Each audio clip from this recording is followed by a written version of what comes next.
It's time for My Favorite Husband, starring Lucile Ball. Hello, everybody.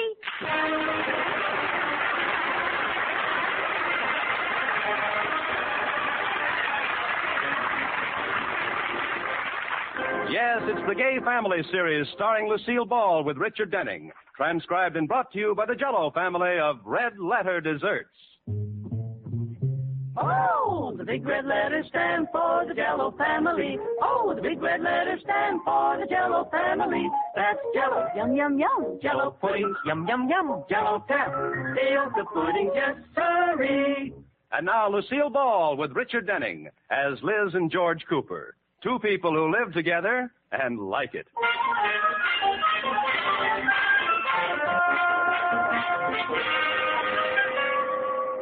As we look in on the Coopers, it's morning, and we find Liz Cooper in the living room. Katie, the maid, has just brought in the mail. Here you are, Mrs. Cooper. Here's the morning mail. Oh, thanks, Katie. Ooh, good. There's a big stack of it. Let's see now. One for George, and one for George, and one for George, one for George.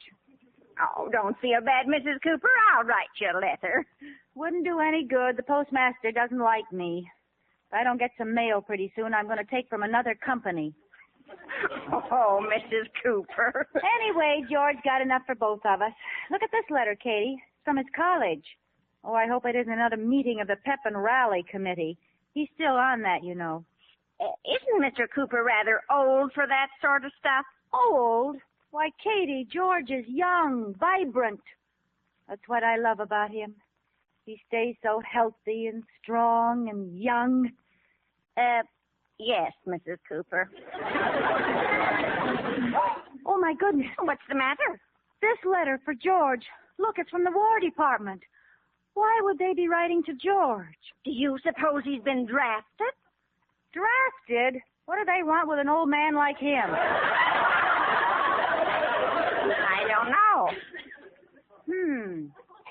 The flap certainly stuck tight. Wait a minute. I think if I scrunch up the envelope, I can peek in through the little window in the front. Is that ethical? Certainly. They put the window there, didn't they? They didn't want people to peek in. They would have put a shade on it. That makes sense. Now, let's see. Well, the government is certainly late with their Christmas cards. Christmas cards? It must be. I can only see the first word, but it says greetings. You better scrunch a few more words out, Mrs. Cooper. Okay. You are requested to report to local draft board number 8, Wednesday morning at 8 o'clock. Katie, George is being drafted. Oh, dear, this is terrible. Well, that's the thanks you get for doing a good job. Good job. Yes, George won the last war for them. Now they want him to do it all over again.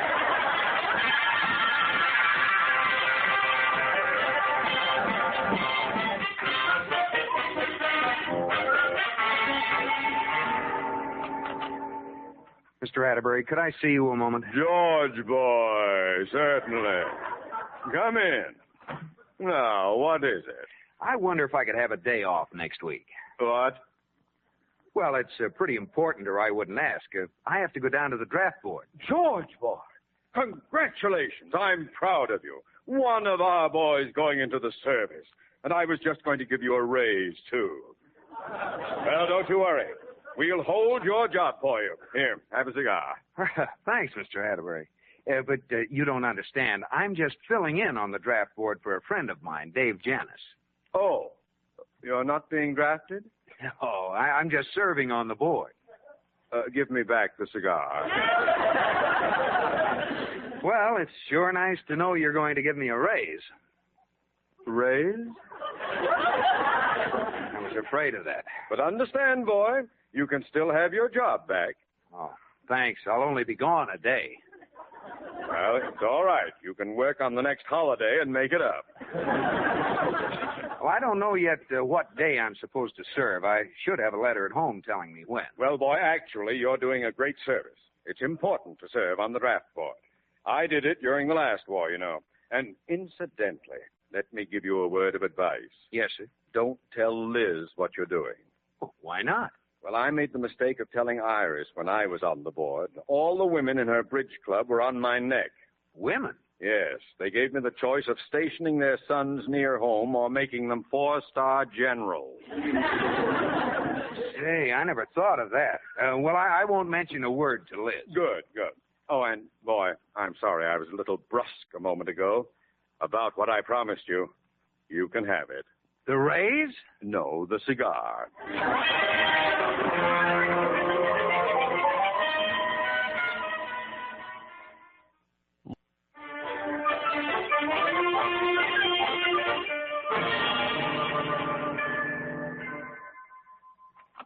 Oh, Liz, girl.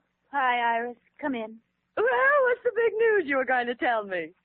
Iris, George has been... Huh? George has been... Try it once more. George has been... Oh, that's what he's been, all right. George has been drafted. Drafted? George who? My George. Oh, now, Liz, calm down. When did you find it out? The letter just came this morning. Well, what does George think about it? He doesn't know it yet. I scrunched up the envelope and looked in through the little window in the front. Oh. Well, Liz, I don't understand. Why should they take George? I don't know. But they'll probably take him right away, and I won't see him for years and years. And I'll be home waiting and waiting all alone.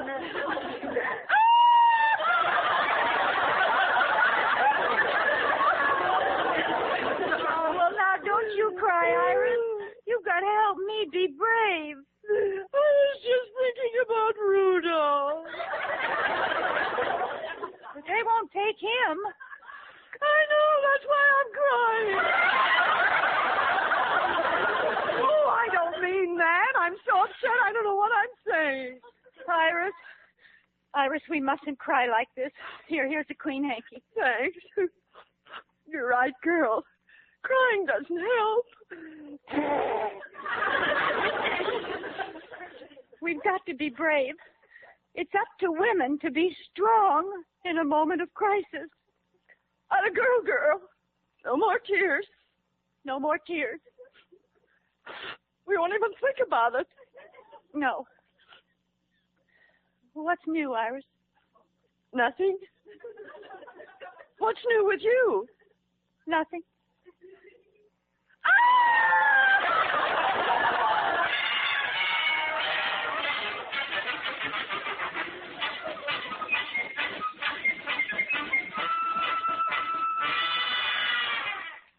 Katie, here comes our little soldier up the walk. Are you ready to show him how much we appreciate him? All ready. Hi, everybody. Hi, George, you big, adorable husband, you. Hi, Mr. Cooper, you big, wonderful boss, you. Give me a kiss. Me too. What? I mean, give me your hat. Well, what brought this on? Nothing. We're just glad to see you, that's all. Come on in the living room. Yeah, well, wait, Your easy chair is just waiting for you. Well, but I have... Now sit down and get cozy, George. Here's your pipe. And here's your slippers. Well, thanks, but you see, And here's the evening paper. And here's your smoking jacket. Now, first the left arm, Well, but darling. Liz, Now the right arm. Katie... There. Now, do you need anything else to make you comfortable, darling? Yes, I'd like to get up and take off my overcoat. Oh, sorry. What's going on around here anyway? Why, nothing, George. Katie and I just want to make you happy, that's all. Well, okay, but something tells me this is going to cost me money. Was there any mail? Yes, dear. It's right there on the table. I'll go put dinner on. Bill.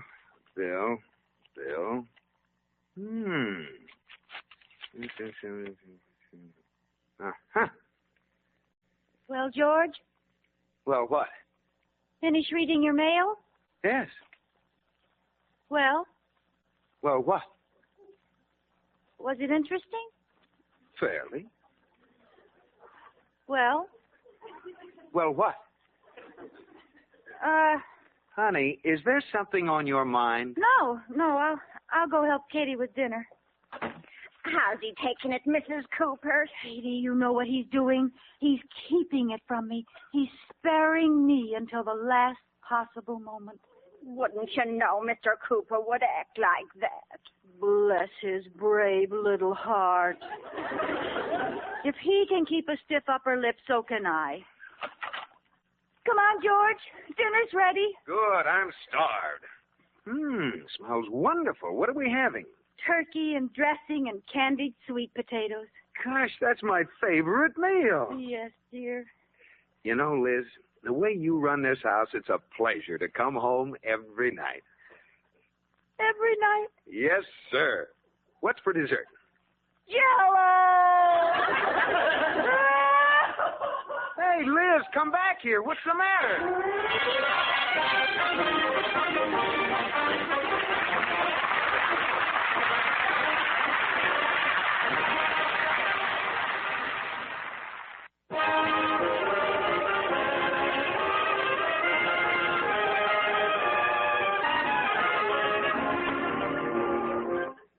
As we look in on the Coopers once again, Liz mistakenly thinks George has been drafted and is trying to be brave about the whole thing.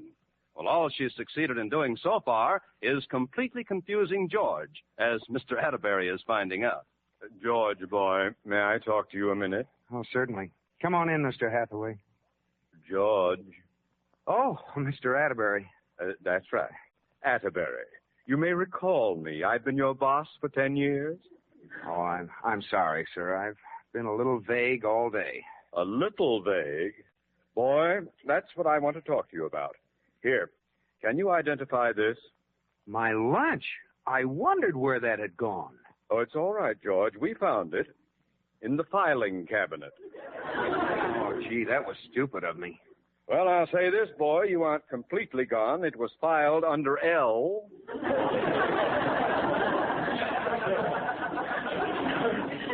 There is something that puzzles me, however. You know, what's that?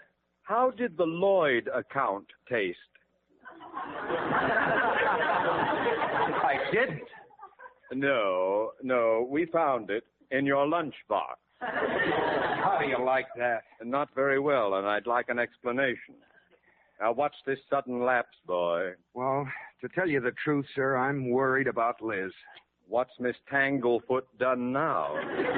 That's just it. I don't know. Last night when I went home, Liz wasn't herself. And you're complaining? Oh, you don't understand. First she was happy, and then just a few minutes later, for no reason at all, she started to cry. Crying for no reason at all, eh? Yeah. And then later on in the evening, she was singing and making jokes, and well, in the next minute, she burst into tears. I don't get it. Don't you? I do. Pop. What? Get it, boy? You're going to be a father. Me? Father? Well, of course. That's it. Liz is going to have a baby. Women always act like that. Me? Father? Yes. Congratulations, boy. Me? Father? Yes. You, father, Liz, mother, me, Tarzan. I can't get over it. I'm going to be a father. Oh, Liz is going to be a mother. It does, unless things have changed lately. Oh, gee, it's hard to believe. Do you really think that's why Liz has been acting so funny? Take my word for it, boy. That's undoubtedly the reason. I wonder what it'll be. Well, it's just a wild guess, but it will probably be a baby. Gee, I wonder why Liz hasn't told me. Well, women are funny about those things, George. Now, whatever you do, don't let on you suspect. Let her break the news when she wants to.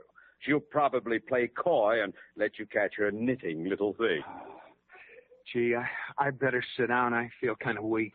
Oh, no wonder you haven't had any lunch. Yeah, that's right. I'd better eat and keep up my strength. After all, I'm eating for two now.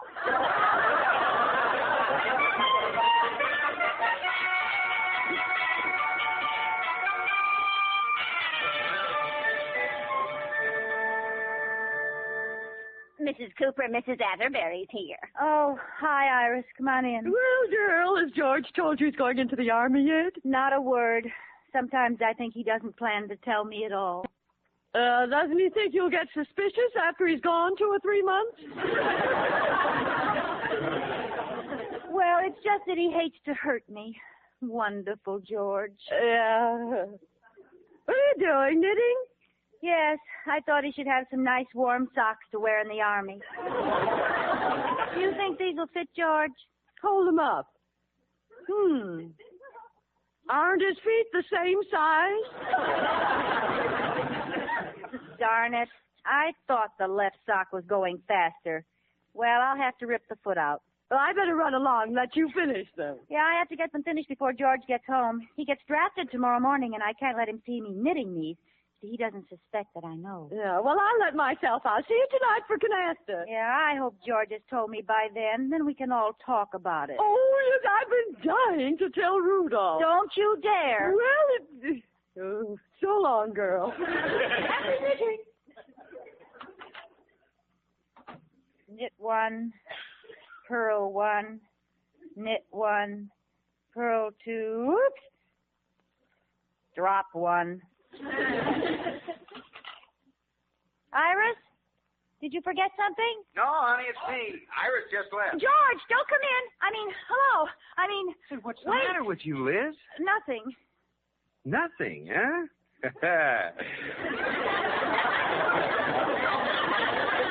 Come on now, what are you holding behind your back?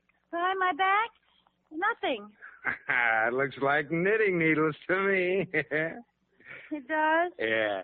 Let me see. No, I am knitting something, George, but it's kind of a surprise. All right, honey. Don't you show it to me until you get good and ready. I'll get it. No, I'll get it. Oh, but you have to save your strength. No, you have to save your strength. Well, somebody should get it. I will. You just sit right there, Mother. Well, you don't have to get nasty about it.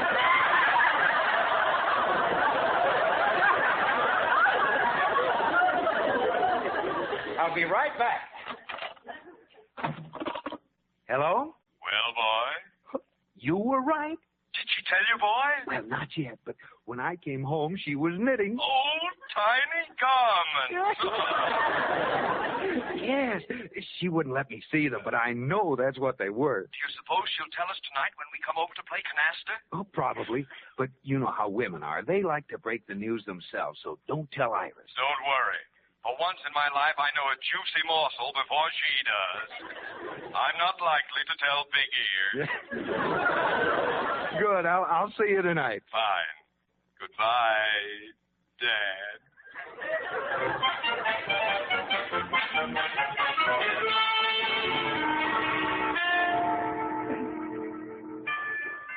I'll get it, honey. No, I'll get it. It's probably the Atterbury. I'll get it. Now, you stay right there in that chair. Well, all right. I can't go anyway. You haven't let me move for 2 hours. My foot's asleep.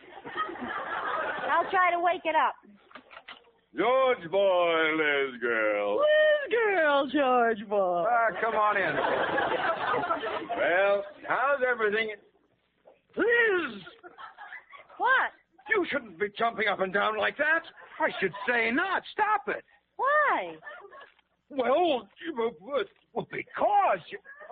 Well, what would you do if you were in my condition? Don't try to answer that, George.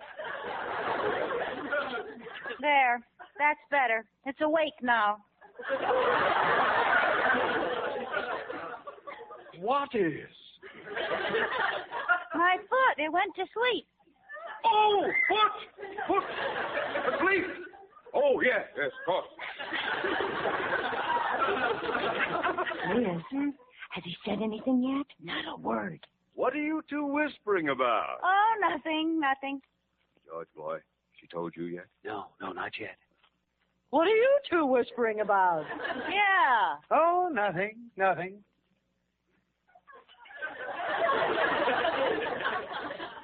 Look, group. Fellow whisperers, I have a feeling that there is someone in this room who has something to tell the rest of us. Now, why not come out with it? Good idea. Fine. Yeah, come on. Oh, come now. We're all friends. Out with it. There's no need to hide things any longer. Of course not. No. Let's have it.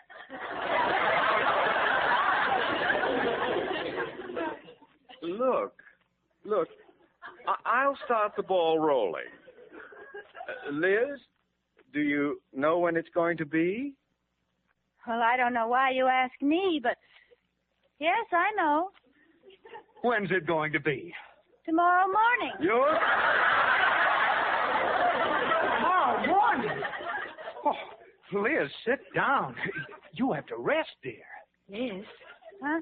Liz, why don't you give him the socks now? All right. George, I have a little surprise for you. Here, I knitted them myself. How do you like them? Oh, fine, dear. Swell. What are they? Oh, George, anyone can see what they are. Sure. They're two little pullover sweaters with hoods. Oh. Two? Oh, why two, Liz? Well, George, after all, that's the normal number. Yes, I thought you'd look pretty silly walking around with one. Maybe you'd like 3? No, 2 will be fine. Oh. George, I only want to say one thing. I'm proud of you. So am I. Oh, tomorrow's going to be the happiest day of my life. What? Are you glad? Well, certainly I'm glad, aren't you? I should say not. I'm mad. You know who's to blame for the whole thing, don't you?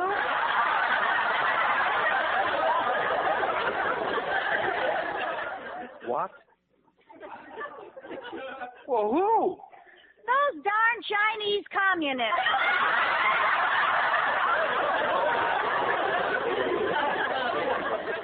Oh, yeah. What are you talking about, Liz? I'm talking about your being drafted. What do you think I'm talking about? Drafted? Well, aren't you having a baby? A baby? Of course not. Well, I'm not being drafted either. Dave Janis is away, and I'm just taking his place on the draft board. Well, that's a fine thing, deceiving me like that. Deceiving you? I did. How'd you know about it anyway? I peeked in the letter from the draft board. Well, that's what you get for being snoopy. Snoopy? George Cooper, as far as I'm concerned, you can go into the Army. What? And it wouldn't surprise me if you did either. It'd be just like you to run away and join the Army and leave me with our only child.